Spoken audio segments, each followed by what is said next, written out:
অসংখ্য ধন্যবাদ এবং এভাবে যেন নাসিমা আপার মতো এবং আফসার ভাইয়ের মতো যেন সকলে বাংলাদেশের মানুষ যেন এগিয়ে আসে, সবাইকে আহ্বান জানাচ্ছি। আপনারা সবাই আমাদের পাশে থাকবেন, আমার বাবার জন্য দোয়া করবেন। জনাব জিসাবুদ্দিনের হাতে আমার ব্যক্তিগত তরফ থেকে আমি আজকে 2000 টাকা উঠে দিলাম। ধন্যবাদ মামাকে এই মানবিক কাজে সহযোগিতা করার জন্য। আপনারা সকলেই এই আমাদের অসহায় ভাইদের পাশে থাকুন, তাদের পাশে আমরা থাকি, আমরা মানবতার কাজ করি। মহান রব্বুল আলমিনের পরবর্তী জীবনেও আমরা এই কাজের সুফল পাবো আমি মনে করি। মানুষের জন্য জীবনের জন্য প্রতিবেশীর পাশে আমাদের থাকার সকলের দায়িত্ব, দেশবাসীর কাছে থাকার সকলের দেশবাসীর দায়িত্ব। প্রবাসে যারা রয়েছেন সকলে এভাবে পাশে থাকেন।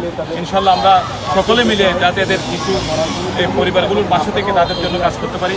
আমাদের মাননীয় প্রধানমন্ত্রী জনাব তারেক রহমান সাহেবও ওনাদের পাশে রয়েছেন। আমি আসছি আমার আব্বুর হত্যার বিচারের জন্য। আমরা 3 বোন, আমাদের কোনো ভাই নাই, মাথার উপরে ছায়া নাই। ওখান থেকে আমাদের সব কিছু উৎস হচ্ছে, ওটা আমাদের সব আয়ের উৎস ওখান থেকে। আমার আব্বু ওখানে থাকতো, ওখানে সব কিছু ইয়া করতো, বাসায় মাঝে মধ্যে আসতো, শুধু আমাদের জন্য ইনকাম করতো। আমার 3টা মেয়ে কীভাবে মানুষ করবে, আজকে ওই মানুষটা নাই।